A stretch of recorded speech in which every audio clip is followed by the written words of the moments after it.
Sekarang saatnya kita untuk bermain games. Games siapa Kak Gita? Gamesnya adalah kata magic. Dan mereka jadi nanti akan ada kata-kata di belakang sini. Ini ada di kotak-kotak kotak-kotak ini. yang ada isi kata-katanya. Dan mereka akan kita tanyakan beberapa pertanyaan. Jadi Betul. mereka akan cerita kayak gitu dan nanti mereka ketika mereka tengah-tengah bercerita ceritanya. di tengah-tengah mereka cerita akan membuka kata-kata yang ada di kotak belakang ini. Betul sekali Hibzi. Oke. Oke. Yang Siap pertama semuanya? kita mulai. Gimana udah siap Balai Sarbi ini untuk mendengar cerita mereka? Semangat sekali lemes kalian sekali. ya. Iya. Oke. Yang pertama Ridwan Remen. Tepuk tangan lu buat Ridwan Remen. Yang aku pengen tanyain adalah, jadi Bang Ridwan Remen ini punya pacar. Oke. Pacarnya tuh cantik banget ya. Dan dia begitu aja gitu.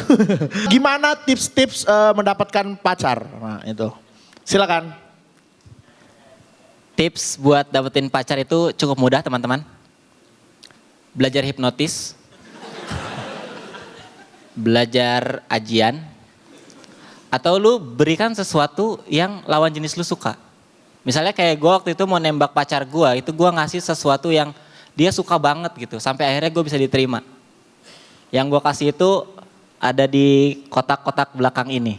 Ya. Kotak nomor berapa? Nomor ngasihnya? 1. Jadi Bang Ridwan Remin waktu itu ngasih sesuatu ke Iya. ceweknya. Dua Yaitu deh. Dua. Isinya nomor 2. Satu deh. Satu, ya. Ya terserah lah. Isinya Bala-bala. bala-bala. Kok bisa ngasih bala-bala waktu itu gimana itu? Bisa waktu itu karena dia kan saudara nama Bang Panji ya. Bang Panji suka Oh, iya, bala-bala. benar, Nah benar. ceweknya suka gua.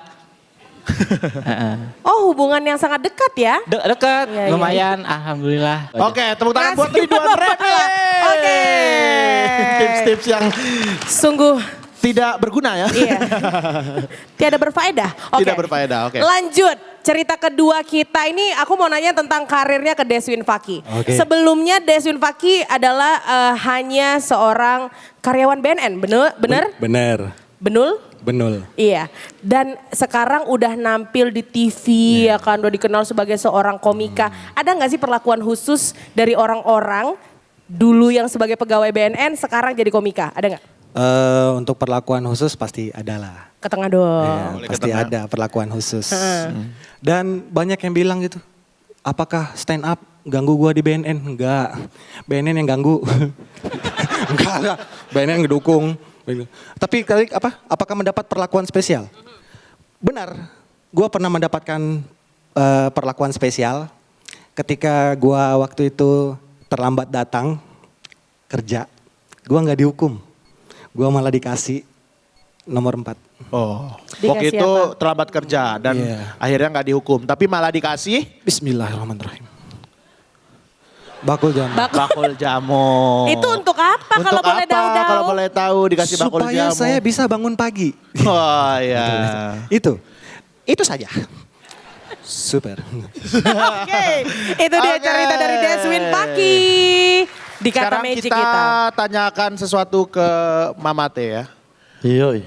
Waduh, berani nanya. Gimana kamu ceritanya dari kuliah dokter gigi sampai bisa ikutan stand up comedy? Silakan. Hadirin sekalian. Rahimakumullah. Jadi ketika 2013-14 itu mata kuliah saya semua sudah selesai. Sisa beberapa remedial. Kemudian saya mulai masuk ke skripsi. Skripsi bab 1, bab 2, bab 3 sudah selesai. Mulai masuk ke bab 4 saya mulai terhambat. Terhambat saya kerjakan skripsi pelan-pelan. Saya kerjakan lagi dikasih dosen, dosen tidak mau terima. Soalnya kata dosen saya kerjakan pakai nomor 8. Spanduk pecel lele. Jadi di atas spanduk itu ada skripsi saya. Jadi kalau kalian makan di warung pecel lele, lihat di situ pecel lele di bawahnya ada skripsi saya. Lelenya saya. Itu. Sekarang Dani, Dani.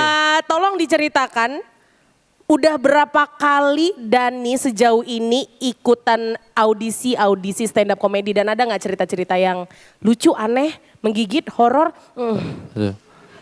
Silakan Dani. Silakan Dan. Ada. Jadi gue ikutan audisi Suci 7. Mungkin di sini ada yang pernah ikutan ya. Waktu itu gue ikutan audisi Suci 7. Nah, gue upload video kan. Nah, gue nggak pakai ngantri. Tapi banyak pesertanya di sana. Di situ gue deg-degan banget. Karena banyak peserta lain yang bawa catatan. Bawa catatan gitu, ngapalin tahu doa kunut apa-apa gitu. Ngapalin gitu. Tapi nggak ada yang lolos gitu. Untung gue bawa sesuatu yang bikin gue lolos. Karena waktu itu gue bawa nomor Nomor berapa? Nomor 7. Nomor 7. Apakah yang dibawa oleh Dani?